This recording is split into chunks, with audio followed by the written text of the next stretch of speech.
Hello, movie fans. We just watched the new Netflix movie, Triple Frontier.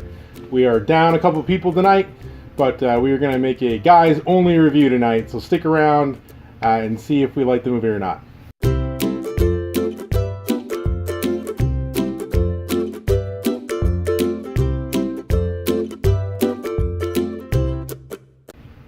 Okay, Triple Frontier is a Netflix original movie that revolves around five ex-military people that worked in heists and assassinations that are attempting to rob a drug lord's house for money to make it their last heist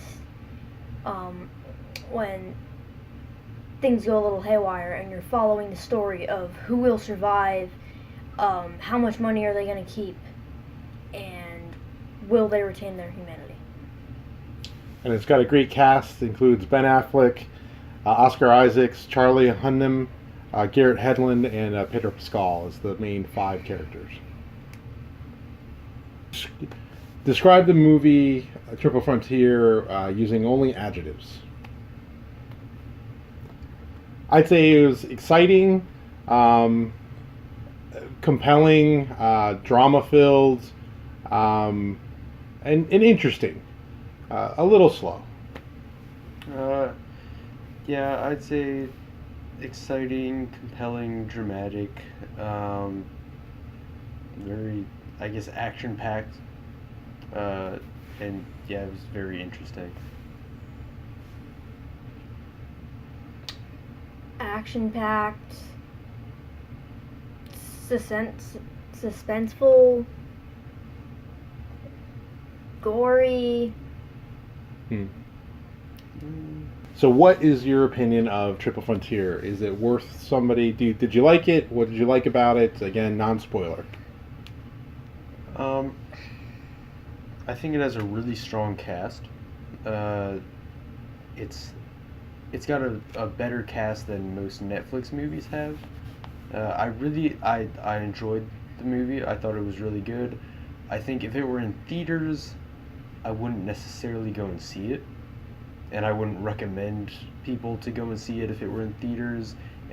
But if you have a Netflix account, then I mean, you might as well watch it. I think it's good enough to be worth your time watching it on Netflix. So what did you like most about it? I thought it was very suspenseful. I don't know, I can say it without giving something away. I thought it was really suspenseful. I was kind of like waiting for stuff to happen. I don't think that it was like slow necessarily. I thought there were slow points. There were moments where it was very slow, but I thought for the most part it was a really interesting movie, and yeah, I liked it. Right. I'd say if you have 2 hours to waste, pretty good movie to watch. If you have other plans, I wouldn't suggest moving those out of the way to watch this, because it's a good movie, but it's not something like a Marvel movie where you're obviously gonna just like watch it, or a big hit movie. And some of my favorite parts, I guess, or what I like about it a lot, is how the heist is a very suspenseful scene, or like series of scenes, but then it doesn't end there, because then the next half of the movie is them leaving, and then everything that they have to get through with that. Yeah, I think it was, to your point, I think that the movie is good. For Netflix movie, I think it's really good. I think it's one of those ones that, you got to categorize it differently. I know there's a limited release because it's a Netflix movie and they're going to put it out in some theaters, but I wouldn't spend money to go see it in theaters. I wouldn't go get a Netflix account just to see this movie. But if you have a Netflix account, I think it's worth 2 hours of your time. If you like action-packed movies, again, I said slow, but there's slow parts in it, but that's more the dramatic part of it, which I think is good too. It's not just a big Michael Bay explosion kind of movie. It's more of a drama about these guys' lives. And obviously, I think it could have been a more well done. It's not like the best kind of action or war drama movie that I've ever seen. But for again being on Netflix, it's one of the better ones I've seen on Netflix. It's one that I'm kind of impressed that they got a great cast for. It is not predictable. It's not necessarily just crazy different from the normal formula, but it's also kind of interesting because you don't know exactly what's going to happen with all the characters. There is like this whole this whole first part of the movie, and then you kind of get to the second part of the movie, and I think it really does delve into, or tries to delve into, not just like, hey, we've got a heist, but more about these guys' lives and who are they, and what are they willing to do, in order to get money and to help their families and things like that. I think in the end of the day, it's really about the camaraderie of these 5 ex-military guys and how they rely on each other and have each other's back, and they only know those experiences. So I think it resonates some that way of a very interesting movie that again, I don't think was executed perfectly, but I think it was executed well. And there are some cool scenes. There is a lot of profanity and gore.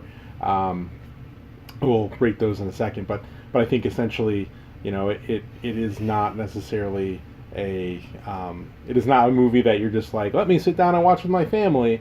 But if your family's used to watching those kind of the movies that are action packed, that have some swearing and some violence and things like The Rock or something like that, then if you're okay with that, then this is right along those lines. So on family appropriateness ratings, for violence, from the Muppet movie to Saw, from 0 to 10, for violence, what would you guys grade it? 7. Yeah, I'd give it a 7 as well. Yeah, that sounds about right. About a 7. There are some. It's a pretty violent movie. There's a lot of action, a lot of things, guns and shooting and things that go on. Yeah, lots of people like getting shot in the face and everything, and lots of that kind of stuff.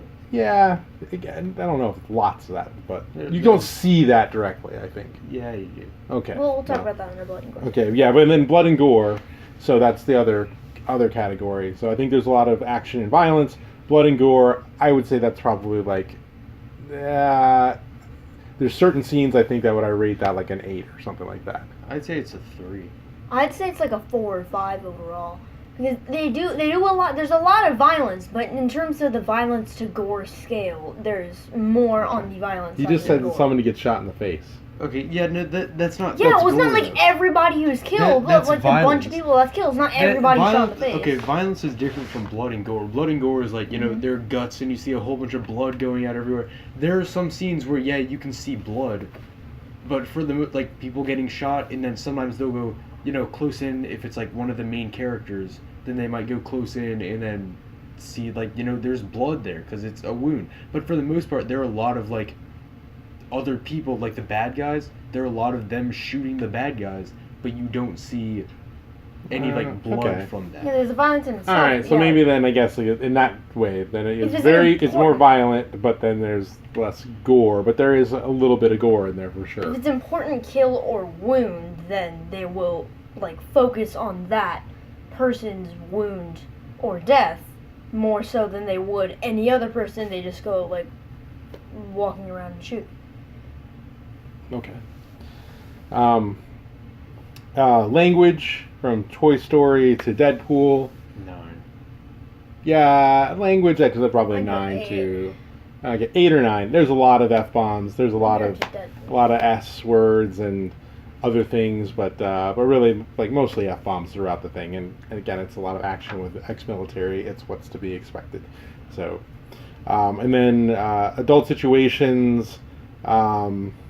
From Lady and the Tramp to Basic Instinct, I'd say it's like a 0 or 1. Yeah, 1 to 0. 0 or 1. There's really not much of that at all in this movie. There's maybe some reference to it, but it's easily overlooked. So again, it's really more for the profanity and the violence what gets a rated R. So we already covered if it was family appropriate or not. All right, your overall rating for Triple Frontier out of 5. I'd say 4, like 3.5 to 4 out of 5. I'd say 3.5 out of 5. 3.5 to 4, maybe. I mean, again, for Netflix, if I'm on a scale of Netflix versus regular movies, I'd probably say 4. If it's all compared to all regular movies, I'd say probably a 3.5. I think it's worth the time, but it's about 3.5. Yeah, I'd put it at a 3, where it's good, but it's not worth putting plans out of your way, or dragging your entire family and making sure that they watch it even though they don't want to. But if you have other plans, if you just got like a free night or a day, you just watch it because it's good film. But yeah. And now it's time for Ryan's bad joke of the day. Okay, hold on, I have to grab this real quick. Now today we're doing a different book today. This is the Bathroom Funny Stuff book, a hodgepodge of hilarity from the hopper. Just thought I'd say that, but that's different. Okay. Person 1. A man knocked on my door today and asked for a donation to a local pool. Guy 2. What'd you give him? Guy 1. A glass of water. And that's Ryan's bad joke of the day. It's truly bad. We didn't have the right book for this one. Okay. All right, so that's our review of Triple Frontier, the new Netflix movie. If you're going to go see it or you're going to put it on your queue and watch it, please leave your comments below. If you're interested in seeing more of our videos, make sure to like and subscribe and hit the notification button. And we look forward to seeing you next time we do a review, which should be in a week or so. Bye. Bye-bye.